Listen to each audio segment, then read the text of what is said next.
पहाड़ों पर 5 बहू का लटकता हुआ घर और रसोई।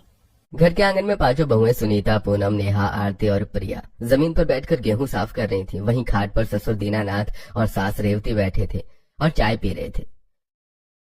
घर बेटे विक्रम, अजय, विजय, समीर और अमित एक साथ बैठकर काम की बातें कर रहे थे। घर के छोटे बच्चे खेल रहे थे। बहुओं जरा हाथ जल्दी चलाओ, बातें कम काम ज्यादा। शाम को कद्दू की सब्जी बनानी है, तुम्हारे ससुर जी की फरमाइश है। जी अम्मा जी, बस ये गेहूं साफ हो जाए। आज आरती रोटियां सेकेगी, मैं सब्जी छौंक दूंगी, आप फिक्र मत कीजिए। हाँ हाँ, आरती दीदी की रोटियां तो वैसे भी गोल कम और नक्शा ज्यादा लगती हैं। अब सब हंस पड़ी। तभी विक्रम दीनानाथ के पास आया और उनके साथ ही बैठ गया। बापू सोच रहे हैं कि जंगल किनारे वाले खेत में मक्का लगा दे, वहाँ नमी अच्छी है, फसल बढ़िया होगी। अरे जमीन तो अच्छी है विक्रम, पर वो इलाका जंगल से सटा है। मुझे डर लगता है कि जानवरों का क्या भरोसा कब आ थमके। अरे बापू आप बेकार डरते हो, हम 5 भाई हैं, शेर भी आ जाएगा तो भाग जाएगा। तभी अचानक नीम के पेड़ से सैकड़ों पक्षी चीखते हुए उड़ गए। जमीन के नीचे कंपन महसूस हुआ और रसोई के बर्तन धड़ाम से नीचे गिर गए। बच्चे डरकर रोने लगे। हे भगवान, ये क्या हो रहा है? धरती हिल रही है क्या? भूकंप आ गया? लग तो ऐसा ही रहा है। कोई घर के अंदर मत जाओ, सबको ले रहो, दीवारों से दूर हटो। तभी पड़ोस का हरिया भागता हुआ आया। अरे काका, भूकंप नहीं, हाथियों का झुंड है। जंगल से हाथियों का झुंड गांव में घुस आया है। अरे हाथी, हे राम, सब सामान का मोह छोड़ो, बस जान बचाओ। अरे जल्दी करो, वो इधर ही आ रहे हैं। मेरा घर, मेरी गृहस्थी, हाय राम, ये क्या विपदा आ गई। अम्मा रोने का वक्त नहीं है, चलो जल्दी। आंगन में भगदड़ मच गई और खुशियों वाला घर चीख पुकार से गूंजने लगा था। गांव में हाथियों ने कई गांव वालों के घर तोड़ दिए। गांव वाले सामान छोड़कर बस अपनी जान बचाकर भाग रहे थे।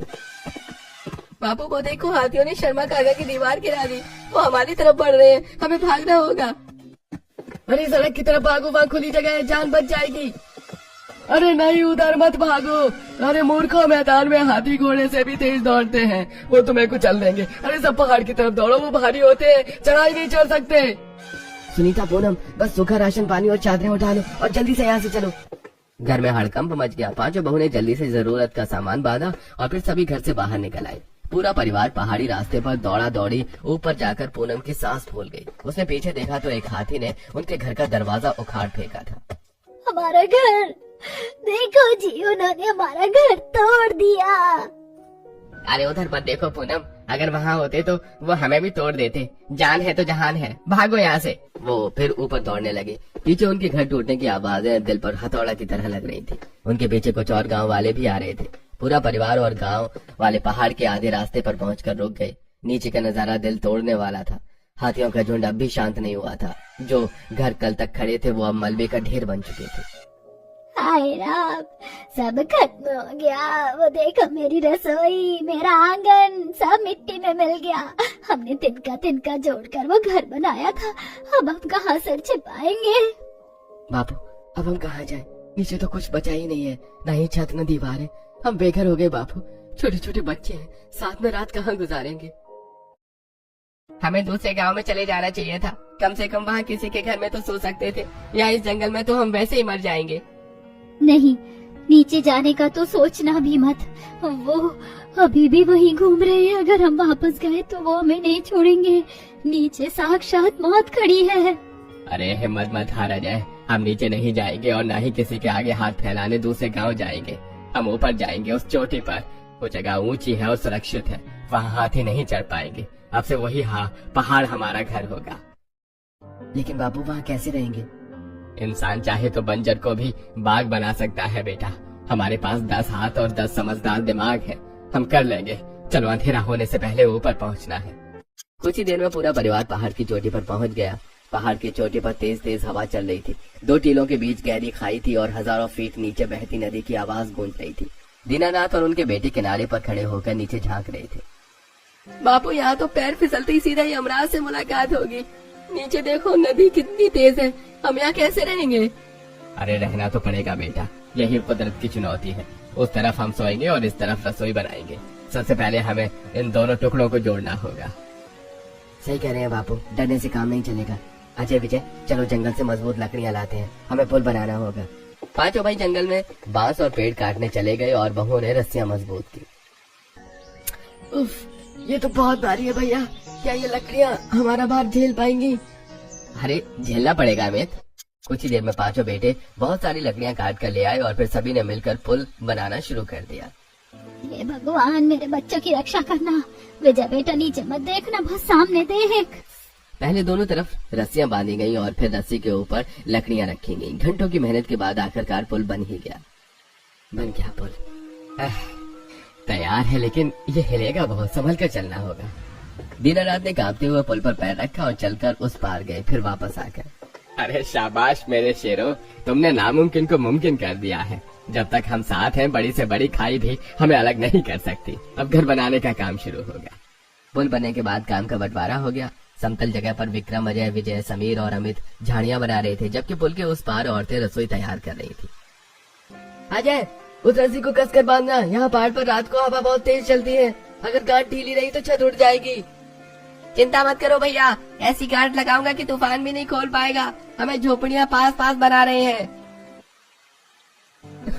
वाह, कभी सोचा नहीं था हम इंजीनियर भी बन जाएंगे। बापू देखो, मेरी झोपड़ी सबसे मजबूत बन रही है। हाँ, मजबूत तो बनाना ही पड़ेगा बेटा। ये लकड़ी का ढांचा नहीं, हमारा नया घर है। हाथ जल्दी चलाओ बेटा, रात से पहले तैयार करना है। दूसरी तरफ बहुएं पत्थरों को जमाकर चूल्हा बना रही थी।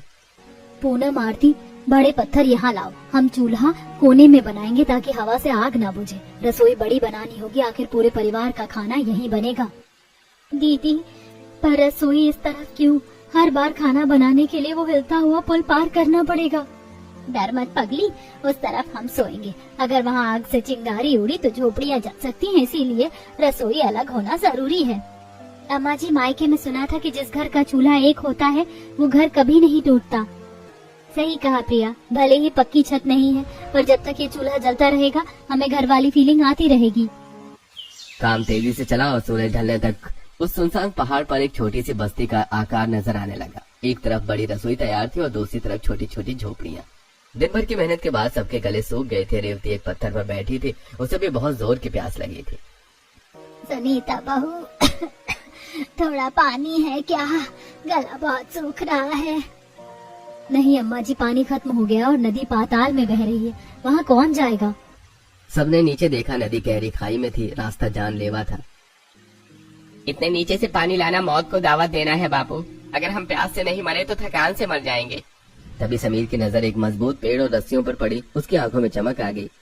अरे रुको, हमें बार बार नीचे उतरने की जरूरत नहीं है बापू, हम यहाँ एक घिरनी और सीढ़ी बनाएंगे। हाँ, घिरनी जंगल में कैसे? हम लकड़ियों को जोड़कर सीढ़ी बनाएंगे और आगे रस्सियों का जाल और चरखी लगाएंगे। एक आदमी नीचे जाएगा और हम ऊपर से खींच लेंगे। तुरंत काम शुरू हुआ। विक्रम और अजय ने सीढ़ी बनाई और समीर, विजय ने चरखी तैयार की। अमित कमर में रस्सी बांधकर नीचे उतरा। अरे मैं जाऊंगा नीचे, मैं सबसे हल्का और फुर्तीला हूँ। अमित हिलती हुई सीढ़ी से नीचे उतरा और नदी किनारे पहुंचकर बाल्टी भरी। भर गई भैया, खींचो। चलो सभी मिलकर, 1 2 3 हैशा। चरखी घूमने लगी और बाल्टी ऊपर आने लगी। सुनीता और आरती ने जल्दी से पानी की बाल्टी को पकड़ लिया। आ गया, पानी आ गया। सबसे पहले रेवती ने पानी पिया और फिर दीनानाथ ने। अरे आज तुमने साबित कर दिया कि एकता और बुद्धि से बड़ी कोई ताकत नहीं है। ये सिर्फ पानी नहीं, हमारी जिंदगी है। उस दिन पहाड़ी पानी का स्वाद उन्हें अमृत जैसा लगा, क्योंकि उन्होंने अपनी मेहनत से प्यास बुझाई थी। ऐसे कुछ दिन बीत गए थे और राशन खत्म होने की कगार पर था। सुनीता ने आटे का डिब्बा उल्टा किया तो उसमें से सिर्फ धूल गिरी। अम्मा जी, ये आखिरी मुट्ठी चावल बचा है। अगर हमें जल्दी कुछ खाने को नहीं मिला तो हम भूखे रहेंगे। अरे मांगने से तो भीख मिलती है बहू, और हम किसान हैं, हम अपना अन्न खुद उगाएंगे। यह पहाड़ भी अब हमारा खेत बनेगा। खेत? बाबू ये जमीन नहीं, पत्थरों का ढेर है। यहाँ कुदाल मारेंगे तो चिंगारी निकलेगी, अनाज नहीं। इतनी ऊबड़ खाबड़ जमीन पर खेती कैसे होगी? होगी विजय, अगर हम पहाड़ चढ़ सकते हैं और यहाँ रह सकते हैं तो इसे समतल भी कर सकते हैं और यहाँ खेती भी कर सकते हैं। हाथ में छाले पड़ेंगे पर पेट की आग बुझानी है तो पसीना बहाना पड़ेगा। चलो भाई। सभी ने एक साथ मेहनत शुरू की। विक्रम, अजय, विजय और गांव के लोगों ने भारी पत्थरों को खोदा और बहुओं ने कंकड़ पत्थर टोकरियों में भरकर फेंके। धूप तेज थी पर कोई रुका नहीं। देखते ही देखते ऊबड़ खाबड़ जमीन समतल हो गई। अरे काका, मेरी ये लौकी, कद्दू और कुछ पालक के बीज हैं। भागते वक्त बस यही हाथ लगा था, सोचा था कभी काम आएंगे। तूने तो अमृत बचा लिया हरिया, यही बीज हमारी नई जिंदगी है। दीनानाथ ने कांपते हाथों से बीज बोए। अमित और समीर ने चरखी से पानी खींचा। जैसे ही पानी सूखी मिट्टी पर गिरा, मिट्टी महक उठी। दीदी सुंगो, मिट्टी की खुशबू बिल्कुल हमारे गांव जैसी है। अब लगता है कि यहाँ जिंदगी पनपेगी। हमने अपना काम कर दिया है, अब बाकी काम ऊपर वाले का है और इस धरती मैया का है। देखना हमारी मेहनत रंग लाएगी। शाम ढलते ढलते उस बंजर पहाड़ पर उम्मीद के बीज बो दिए गए थे। जो जमीन कल तक पत्थर थी, आज वो उनका खेत बन चुकी थी। रात हो गई, रसोई में सभी लोग बैठे थे। बहुओं ने खाना तैयार कर लिया। उन्होंने मिट्टी के बर्तन भी तैयार कर लिए थे। सभी गोल घेरा बनाकर बैठे थे और खाना खा रहे थे। सुनीता, पूनम, मान गई तुम्हारी कलाकारी को। मिट्टी के इन बर्तनों से जो खुशबू आ रही है वो हमारे घर के पीतल के बर्तनों में भी नहीं आती थी। अम्मा जी, ये सिर्फ मिट्टी का जादू नहीं, ये सबकी भूख और मेहनत का स्वाद है। लीजिए, गरम गरम खिचड़ी तैयार है। बहुओं ने सबको मिट्टी के बर्तनों में खाना परोसा। खाने में सिर्फ खिचड़ी थी, लेकिन सबके चेहरे पर शाही दावत जैसी चमक थी। वाह भाभी, मजा आ गया। सच कह रहा हूँ, ऐसी भूख तो कभी घर पर भी नहीं लगी थी। इसमें तो चूल्हे की राख की महक आ रही है। काका, अब गाँव उजड़ा था तो लगा था कि अब भूखे मरेंगे, पर आज आप लोगों के साथ खा रहा हूँ तो लग रहा है मेरा परिवार और बड़ा हो गया। भगवान ने घर छीना पर रिश्ते दे दिए। हाँ, सही कहा रिया काका। नीचे हम अलग अलग घरों में दीवारों के पीछे रहते थे। यहाँ ऊपर न दीवारें हैं न दरवाजे। हम सब एक ही आसमान के नीचे हैं। और सबसे अच्छी बात जानते हो क्या, यहाँ कोई ये नहीं कह सकता कि मेरी वाली ने नमक कम डाला है, क्योंकि खाना सबने मिलकर बनाया है। सब जोर से हंस पड़े और वीरान पहाड़ पर उसकी हंसी गूंजने लगी। इसे कहते हैं राम रसोई, जहाँ खाना कम हो सकता है पर प्यार नहीं। देखो रेवती, आज हमारा घर छोटा है पर आंगन कितना बड़ा है। खाना खाने के बाद सब आग के चारों तरफ हाथ तापने लगे। उस रात किसी को डर नहीं लगा, क्योंकि अपनों का साथ सबसे बड़ी सुरक्षा थी। कुछ हफ्ते बाद मेहनत रंग लाई। पहाड़ की समतल जमीन पर अब छोटी छोटी हरी पत्तियां दिखाई दे रही थी। दीनानाथ खेत के किनारे खड़े होकर अपनी हरी भरी मेहनत को निहार रहे थे। तभी अचानक जंगल से बंदरों का झुंड आया और पौधों को उखाड़ने लगा। बाबू, बंदर! अरे बंदर आ गए, वो हमारी फसल बर्बाद कर रहे हैं। अरे ये तो हमारे मुंह का निवाला छीनने आ गए। सबको बुलाओ, शोर मचाओ, इन्हें भगाना होगा। तुरंत पूरा परिवार तैयार हो गया। बच्चे खाली कनस्तर और डंडे लेकर दौड़े। बहुएं थालियां और चम्मच बजाने लगी और बेटे चिल्लाते हुए गुलेल लेकर दौड़े। पहाड़ पर अजीब सा शोर गूंजने लगा, जिससे घबराकर बंदर भाग गए। बाप रे, बच गए। अगर थोड़ी देर और हो जाती तो ये पूरी मेहनत चबा जाते। सिर्फ भागने से काम नहीं चलेगा, हमें अब दिन रात पहरा देना होगा। बच्चे, तुम्हारी ड्यूटी है, जब भी कोई हलचल दिखे तुरंत थाली बजा देना। बंदरों का खतरा टला, लेकिन अब एक खामोश दुश्मन आ गया था। विक्रम खेत में बैठा एक पौधे की पीली पत्ती को गौर से देख रहा था। उसमें छोटे छोटे छेद थे। बापू, गड़बड़ हो गई, पौधों में कीड़ा लग रहा है, इल्ली लग गई है। हमारे पास न तो कोई दवाई है न शहर जाने का रास्ता। ये कीड़ा पूरी फसल चट कर जाएगा। सबके चेहरे लटक गए। इतनी मेहनत के बाद अगर कीड़ा फसल खा गया तो वो भूखे मर जाएंगे। विक्रम जी, चिंता मत कीजिए, हमारे पास अंग्रेजी दवाई नहीं है तो क्या हुआ, हमारे पास दादी नानी के नुस्खे तो हैं। नुस्खे? भाभी, ये कीड़ा जिद्दी है, मंत्र पढ़ने से नहीं जाएगा। मंत्र नहीं बेटा, राख काम आएगी। सुनीता, पूनम, जाओ चूल्हे की सारी ठंडी राख इकट्ठा करो और वो जो कल की सड़ी हुई सब्जियां थी उन्हें भी ले आओ।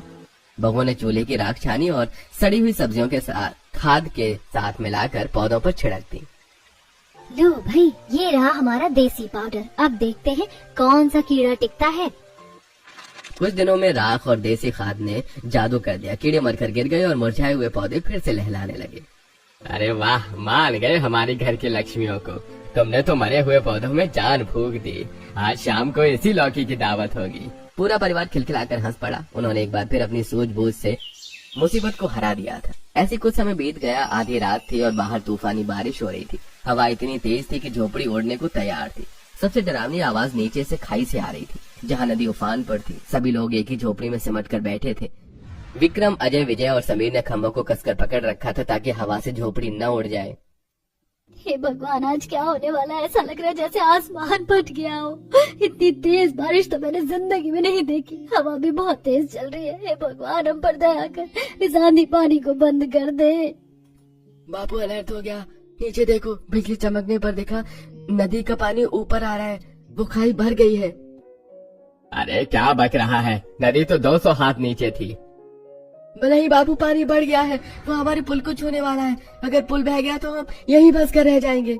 ये सुनते ही सबके होश उड़ गए। रेवती ने तुरंत आंखें बंद कर ली और जोर जोर से मंत्र पढ़ने लगी। हे भोलेनाथ, मेरे महादेव रक्षा करो प्रभु। हाथियों से बचाया था तो क्या पानी में डुबाओगे? मेरे नाती पोतों की जान बख्श दो मालिक, शांत हो जाओ। अम्मा जी प्रार्थना कीजिए, आज से